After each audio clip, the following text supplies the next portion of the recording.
Saudi আরবে বাংলাদেশি 10 জন যুবককে শিরবিচ্ছেদ করা হয়েছে গত শুক্রবারে। কেন করা হয়েছে?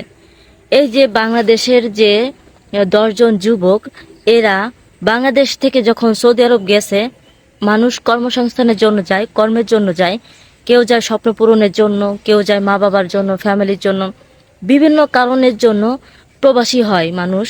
তো বাংলাদেশের থেকে যে 10 জন যুবক গিয়েছিল সৌদি আরবে, তারা সৌদি আরবে যাওয়ার পরে কাজকর্ম না করে সেখান থেকে বিভিন্ন প্রবাসী ভাইদেরকে অপহরণ করতো এরা।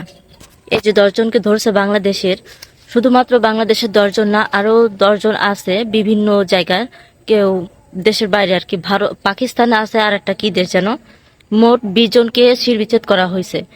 এই যে 10 জন বাঙালি ভাই যে সৌদি আরব যাওয়ার পরে বিভিন্ন প্রবাসীদেরকে অপহরণ করত, অপহরণ করে তাদের কাছে জিম্মি করে টাকা পয়সা চাইতো, এইটা ওইটা, মানে তাদের কাছ থেকে কিছু টাকা বা কিছু হাতায় নেওয়ার জন্য তাদেরকে অপহরণ করা হইতো, অপকর্ম করতো তারা। তারপরও তারা বিভিন্ন অপকর্মের সাথে জড়িত ছিল, শুধু অপহরণ না, অপকর্মের ভিতরে ছিল। এই কারণে তাদেরকে ধরা হয়েছে। ধরে গত শুক্রবারে সৌদি আরব যে সরকার বা যে রাজা, সৌদি আরবের যে রাজা, সে রাজা সবার সামনে তাদেরকে শিরবিচ্ছেদ করা হয়েছে। তো এইরকম যারা যারা এই কাজগুলো করতেছে, তারা এইসব কাজ থেকে বিরত থাকো, কারণ সৌদি আরবের যে সরকার, তারা এখনো পর্যন্ত তদন্ত চালাচ্ছে যে আরো যদি কেউ থাকে তাহলে তাদেরকে ধরে এইভাবে সাজা দেওয়া হবে।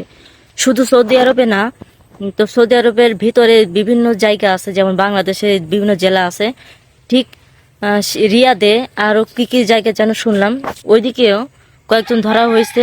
তাদেরকেও ডিসেম্বর মাসের 5 তারিখে নাকি তাদেরকে শিরবিচ্ছেদ করা হবে। তো এটা সত্য কিনা আমি জানি না। তো গত শুক্রবারে এই যে সৌদি আরবে বাংলাদেশে যে ভাইরা গেছে, যাওয়ার পরে সৌদি আরবে যাওয়ার পরে যে অপহরণ করে করে তাদের কাছ থেকে টাকা হাতায় নিচ্ছে বা বিভিন্ন কাজকর্মে তারা লিপ্ত ছিল। অপহরণ, শুধু অপহরণ না, বিভিন্ন আজে বাজে কাজে তারা লিপ্ত ছিল, এই জন্য তাদেরকে ধরা হয়েছে। তো বাংলাদেশের মানুষগুলা যারা প্রবাসী হয়েছে, কর্মসংস্থানের জন্য গেছে, কর্ম করতেছে, এখন এদের জন্য এই বাঙালি ভাইদেরকে এখন মাথা নিচু হয়ে গেছে। তারা ভয়ে কোনো কথা বলতে পারতেছে না বা কিছু করতে পারতেছে না। এখন কখন জানি কি বুঝি হয়ে যায়। তো একজন ভাই দোকানে গেছে, কি যেন রুটি কিনতে গেছে। দোকানে রুটি কিনতে যাওয়ার পরে ওইখানে একজন হয়তো নতুন প্রবাসী ভাই, বাংলাদেশের আর কি, নতুন প্রবাসী ভাই ওইখানে পান খাচ্ছে। পান খাওয়ার সময় যে সৌদি আরবের যে মেয়েরা আছে, তারা তো বোরকা পরে ওইখানে ঘোরাফেরা করে, চলাফেরা করে, খুলে দেখে। তো সেখানে সেই ভাই হয়তো জানে না তাদের নিয়ম কানুন, নতুন গেছে, সে পান খেয়ে পিকটা ফেলাইছে তার সামনে বা তার পাশে। হয়তো সেই মেয়েটা, সৌদি আরবের সেই মেয়েটা ভাবছে যে তাকে দেখে কোনো ঘৃণা বা উল্টোপাল্টা কিছু একটা ভাইবে, সেখানে পুলিশে কল দিছে। কল দিয়ে মুহূর্তের ভিতর পুলিশ আসলো, আসার পরে সেই ভাইটাকে ধরে নিয়ে গেছে।